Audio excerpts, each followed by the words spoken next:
بسم اللہ الرحمن الرحیم۔ السلام علیکم دوستو، دنیا بھر کی خبروں میں آج آپ سنیں گے، لیکن اس سے پہلے اگر ہو سکے تو لائک اور سبسکرائب کا بٹن ضرور دبا لیں۔ شکریہ۔ روسی صدر پیوٹن نے دنیا بھر میں استعمال کے لیے جوہری ہتھیاروں کو تیار کرنے کا عمل شروع کر دیا ہے۔ اس سے پہلے دوستو یہ انکشاف ہوا تھا کہ صدر پیوٹن نے وزیر دفاع سرگئی کو کہا تھا کہ وہ مشقوں کی تیاری کریں تاکہ جنگی مشنز کو پورا کرنے کے لیے نیوکلیئر فورسز کی تیاری میں اضافہ کیا جا سکے۔ برطانوی میڈیا کے مطابق روسی خبر رساں اداروں نے بھی اس بات کی تصدیق کی ہے کہ مشقوں میں ٹیکٹیکل جوہری ہتھیار شامل تھے۔ برطانوی میڈیا کے مطابق روسی خبر رساں اداروں نے بھی اس بات کی تصدیق کی ہے کہ مشقوں میں ٹیکٹیکل جوہری ہتھیار شامل تھے۔ بعد میں اس بیان کی تصدیق سابق روسی صدر نے بھی کی، جنہوں نے اپنے ٹیلی گرام چینل پر کہا کہ اپنے فوجیوں کو یوکرین کی سرزمین پر بھیجنے سے یورپی ممالک جنگ میں براہ راست داخل ہو گئے، جس کا ہمیں جواب دینا پڑے گا، اور افسوس یہ جواب یوکرین کی حدود تک محدود نہیں رہے گا۔ اس صورت میں ان میں سے کوئی بھی کیپٹل ہل، ایلسی پیلس یا کسی بھی سٹریٹ میں چھپ نہیں سکے گا، ایک عالمی تباہی آئے گی۔ سابق روسی صدر نے کہا کہ روسی مسلح افواج نے ٹیکٹیکل جوہری ہتھیاروں کے استعمال سے متعلق مشقوں کی تیاری شروع کر دی ہے۔ ان کا کہنا تھا کہ چاہے ہم یوکرین کو ٹینکوں کی فراہمی، طویل فاصلے تک مار کرنے والے میزائلوں کی فراہمی، طیاروں اور نیٹوں کے دستوں کے لیے کتنی ہی لکیریں کھینچیں، یہ ہماری آنکھوں کے سامنے رون دی جاتی ہیں۔ ہم ہمیشہ کارروائی کے لیے دوسرے نمبر پر رہے ہیں۔ روس کی جانب سے نیوکلیئر حملوں کے حوالے سے ان کا کہنا تھا کہ یہ کوئی خیال نہیں بلکہ ایک عمل ہے جو شروع ہو چکا ہے۔ انڈین نیشنل کانگریس کے لیڈر راہل گاندھی نے کہا ہے کہ ملک میں پانی، جنگل اور زمین پر پہلا حق قبائلیوں کا ہے۔ ان کا کہنا تھا کہ بھارتیہ جنتا پارٹی قبائلیوں کو بنواسی یعنی جنگل کے باشندے قرار دے کر ان سے یہ حق چھیننا چاہتی ہے۔ ان کا کہنا تھا کہ ہمارا عزم ہے کہ ہم انہیں یہ حق فراہم کریں گے۔ راہل گاندھی نے کہا کہ بی جے پی آئین کو پھاڑ کر پھینکنا چاہتی ہے۔ راہل گاندھی کا کہنا تھا کہ بی جے پی بھارتی عوام کو تقسیم کرنے میں سرگرم ہے۔ چائنا کے صدر شی جن پنگ اور فرانس کے صدر میکرون کا کہنا ہے کہ فلسطین کو اقوام متحدہ کا مکمل رکن بنانے کی حمایت کی جائے۔ دونوں صدور نے مشترکہ پریس کانفرنس میں کہا کہ فلسطینیوں کے جائز حقوق اور دو ریاستی حل کی بات چیت دوبارہ شروع کی جائے۔ چائنا کے صدر شی جن پنگ کا مزید کہنا تھا کہ مشرق وسطی میں دیرپا امن قائم کیا جائے۔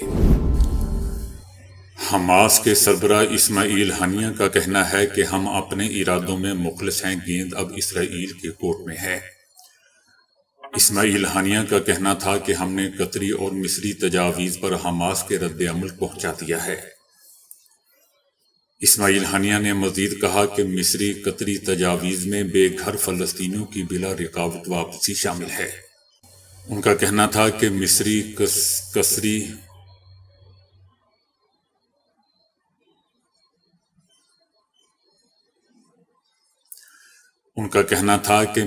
قطری تجاویز میں اسرائیلی حملوں کا رکنا، قیدیوں کا تبادلہ شامل ہے۔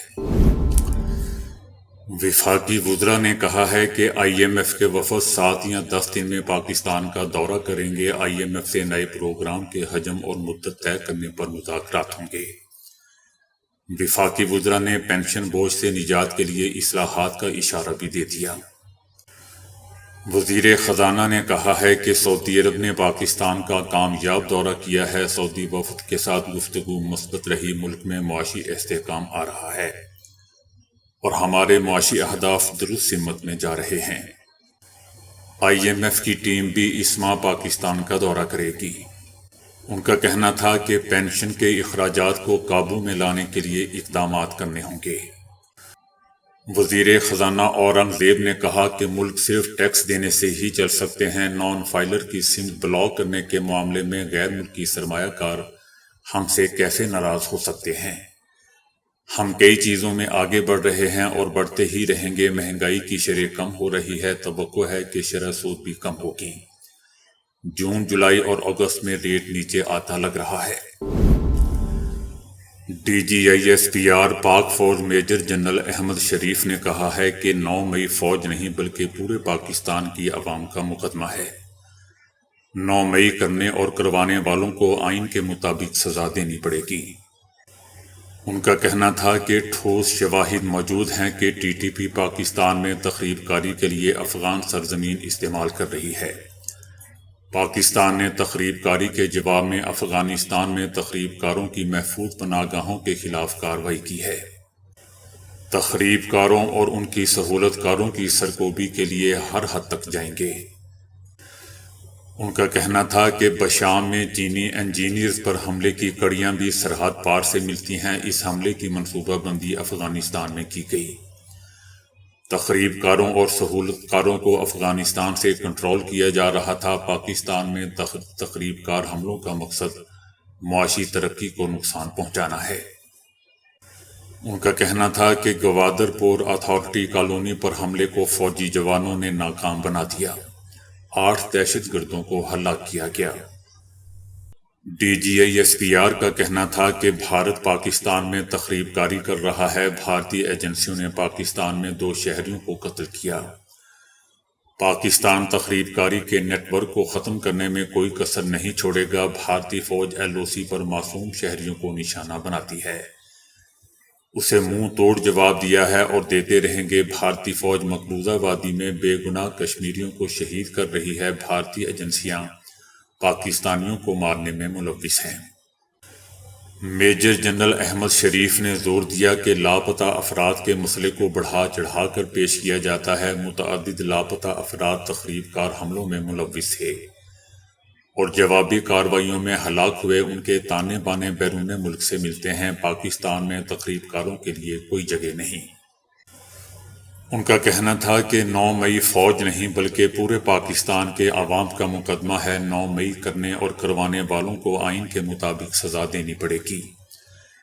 انہیں سزا نہ دی گئی تو ملک میں کسی کی جان اور مال آبرو محفوظ نہیں رہے گی۔ سزا اور جزا کے نظام پر یقین برقرار رکھنے کے لیے انہیں سزا دیں اور جلد از جلد دیں۔ D G I S P R نے کہا کہ جوڈیشل کمیشن اس پر بنتا ہے جس کے بارے میں کوئی ابہام ہو۔ یہاں تو سب کچھ واضح ہے۔ سچ کھل کر سامنے آ گیا ہے تو فالس فلیگ آپریشن کا پروپیگنڈا کیا گیا۔ ہم 9 مئی پر جوڈیشل کمیشن کے لیے تیار ہیں لیکن پھر پوری تہہ تک جائیں گے۔ میجر جنرل احمد شریف کا کہنا تھا کہ سب نے اپنی آنکھوں سے اس واقعے کو ہوتے ہوئے دیکھا، کس طرح لوگوں کی ذہن سازی کی گئی، فوج اور اس کی قیادت کے خلاف لوگوں کے ذہن بنائے گئے۔ سیاسی رہنماؤں نے چن چن کر بتایا کہ یہاں حملہ کرو۔ عوام اور فوج میں نفرت پیدا کرنے والوں کو کیفر کردار تک نہ پہنچایا گیا تو نظام انصاف پر سوالات اٹھیں گے۔ ان کا کہنا تھا کہ جوڈیشل کمیشن اس بات کا بھی احاطہ کرے کہ 2014 کے دھرنے کے مقاصد کیا تھے۔ پارلیمنٹ پی ٹی بی حملے کا جائزہ لے، کس طرح لوگوں کو ریاست کے خلاف کھڑے ہونے کی ہمت دی گئی کہ سول نافرمانی کریں، بجلی بل چلائیں۔ کے پی سے اسلام آباد پر دھاوا بولا گیا، آئی ایم ایف کو خط لکھے گئے، پاکستان کو پیسے نہ دینے کے لیے لابنگ کی گئی۔ کہاں سے فنڈنگ ہو رہی تھی؟ سوشل میڈیا پر اداروں کے خلاف کون نفرت پھیلا رہا ہے؟ ان کا مزید کہنا تھا کہ پاک فوج نے کہا ہے کہ مذاکرات یا بات چیت فوج یا اداروں کو نہیں بلکہ سیاسی پارٹیوں کو زیب دیتی ہے۔ سیاسی انتشاری ٹولے سے کوئی بات چیت نہیں ہو سکتی۔ اس کے لیے صرف ایک ہی راستہ ہے کہ صدقے دل سے معافی مانگیں، نفرت کی سیاست چھوڑنے کا وعدہ کریں، تعمیری سیاست میں حصہ لیں۔ میجر جنرل احمد شریف کا کہنا تھا کہ 8 فروری کو عام انتخابات میں ٹرن آؤٹ 47% تھا، 6.5 کروڑ لوگوں نے ووٹ دیا۔ ایک مخصوص پارٹی کو 1,85,00,000 ووٹ ملے جبکہ باقی ووٹ دیگر سیاسی جماعتوں کو ملے۔ کل ووٹوں کا صرف 31% ایک مخصوص پارٹی کو ملا، باقی 70% ووٹ ان کے بیانیے کو نہیں ملا۔ اکثریت دوسری طرف ہے۔ D G I S P R کا کہنا تھا کہ مجموعی آبادی کے حساب سے صرف 7.5% لوگوں نے اس جماعت کو ووٹ دیا۔ 93% آبادی ان کے بیانیے کے ساتھ نہیں کھڑی۔ ہمیں یقین ہے کہ اسے ملنے والے ووٹ کا مقصد بھی یہ نہیں کہ یہ ووٹ 9 مئی کے حق میں اور فوج کے خلاف تھا۔ الیکشن میں فوج کی سیاسی مداخلت کا کوئی ثبوت ہے تو متعلقہ آئینی اداروں کے سامنے رکھا جائے۔ D G I S P R نے کہا کہ ہم کسی خاص سیاسی سوچ کو لے کر آگے نہیں بڑھتے، ہمارے لیے عوام کی نمائندہ تمام جماعتیں قابل احترام ہیں، جھوٹ اور فریب کو عوام کی مدد سے شکست دیں گے۔ D G I S P R کا کہنا تھا کہ آئین میں آزادی اظہار رائے ہے، لیکن اس کے پیچھے چھپ کر پاکستان کی سالمیت، سیکیورٹی اور دفاع پر وار نہیں کیا جا سکتا۔ قوم کی اخلاقیات تباہ نہیں کی جا سکتی، ریاست اور فوج کے خلاف پروپیگنڈے کی اجازت نہیں دی جا سکتی۔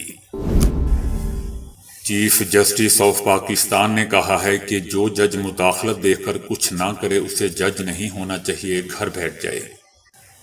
جسٹس اطہر من اللہ نے اپنا لکھا ہوا اضافی نوٹ پڑھا کہ وفاقی حکومت ایجنسیاں کنٹرول کرتی ہیں، لہذا حکومت الزامات کا جواب دے۔ اسے اپنی پوزیشن واضح کرنی چاہیے۔ ہائی کورٹ کے ججز نے نشاندہی کی کہ مداخلت کا سلسلہ اب تک جاری ہے۔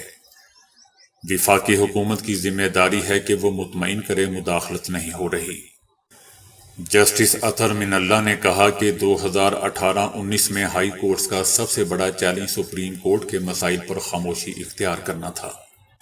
ان کا کہنا تھا کہ 76 سال سے اس ملک میں جھوٹ بولا جا رہا ہے، ہم خوفزدہ کیوں ہیں، سچ کیوں نہیں بولتے؟ ہمیں عدلیہ میں مداخلت کو تسلیم کرنا چاہیے۔ جس پر چیف جسٹس آف پاکستان نے کہا کہ میں اس دلیل سے اتفاق نہیں کرتا، اگر ایسا ہے تو پھر آپ کو یہاں نہیں بیٹھنا چاہیے۔ کوئی ایسا کہے تو اسے یہاں بیٹھنے کی بجائے گھر چلے جانا چاہیے۔ اگر کوئی جج کچھ نہیں کر سکتا تو گھر بیٹھ جائے۔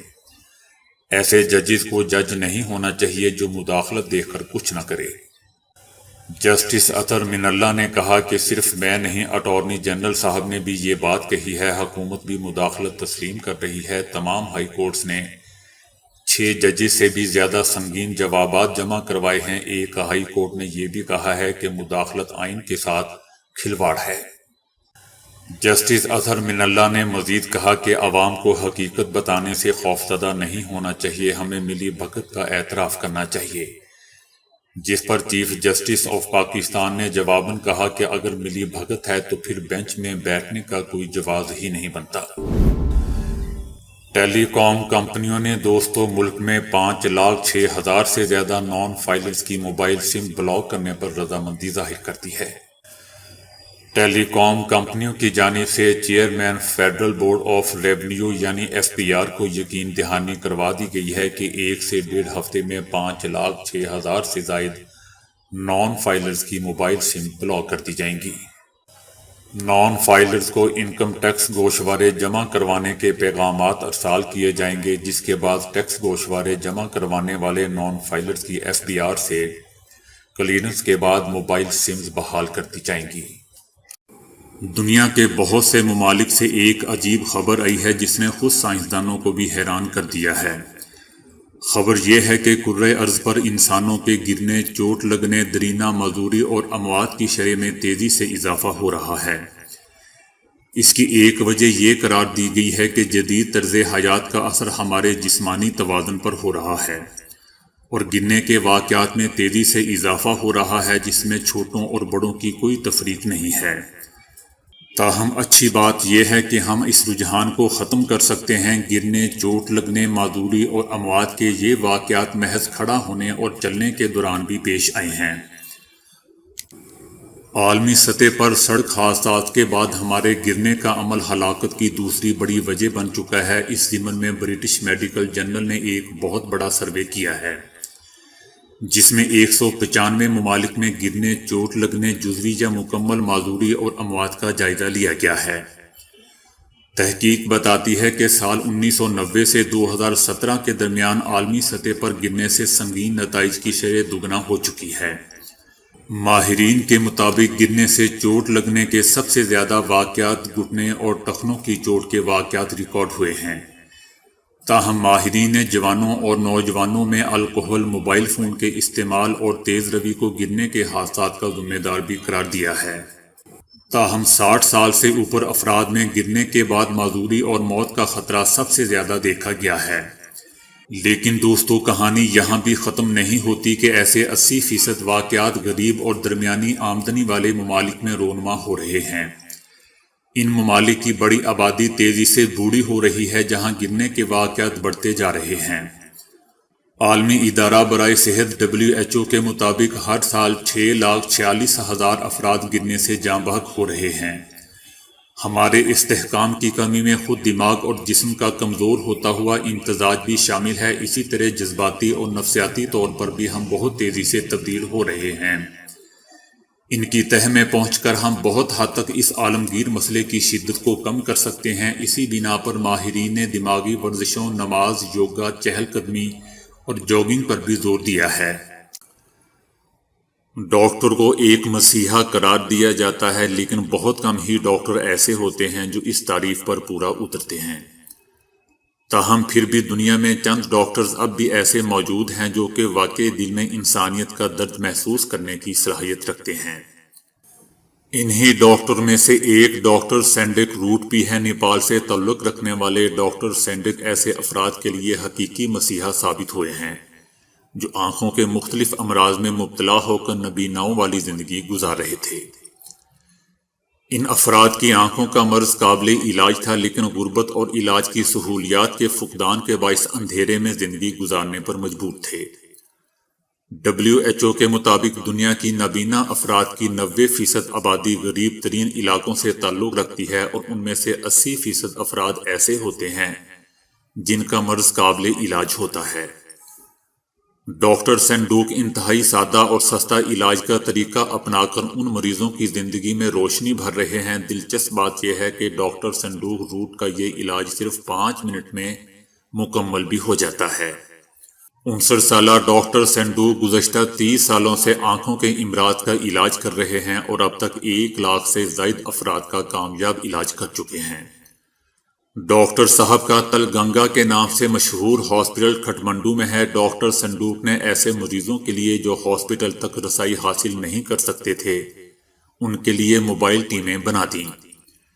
یہ ٹیمیں دور دراز علاقوں میں جا کر مریضوں کا علاج ان کے گھر ہی کرتی ہیں۔ یہ موبائل ٹیمیں صرف نیپال کے ہی نہیں بلکہ پڑوسی ممالک کے بھی دور دراز علاقوں میں جا کر اپنی خدمات سر انجام دے رہی ہیں۔ ڈاکٹر سینڈوک صرف 5 منٹ کے اس قلیل وقت میں مریض کی آنکھ میں اپنے تیار کردہ انتہائی سستے مصنوعی لینس لگاتے ہیں، جبکہ اس سے پہلے آنکھ میں ایک چھوٹا سا چیرا دے کر آلودہ سفید موتیوں کو صاف کیا جاتا ہے تاکہ زیادہ سے زیادہ نابینا افراد کا علاج ممکن ہو سکے۔ اس فلاحی ہاسپٹل میں ایسے لینس بھی تیار کیے جاتے ہیں جو موتیے اور دور کی نظر کی کمزوری کے لیے استعمال کیے جاتے ہیں، اور یہ لینس دنیا کے 30 سے زائد ممالک میں ایکسپورٹ بھی ہوتے ہیں۔ ڈاکٹر صاحب کو مریض گاڈ آف سائٹ کہتے ہیں، تاہم ڈاکٹر صاحب کا ماننا ہے کہ انہیں ابھی اور بھی بہت کچھ کرنا باقی ہے۔ تو دوستو ابھی کے لیے اتنا ہی۔ ویڈیو کو لائک اور شیئر کرنے کا بہت بہت شکریہ۔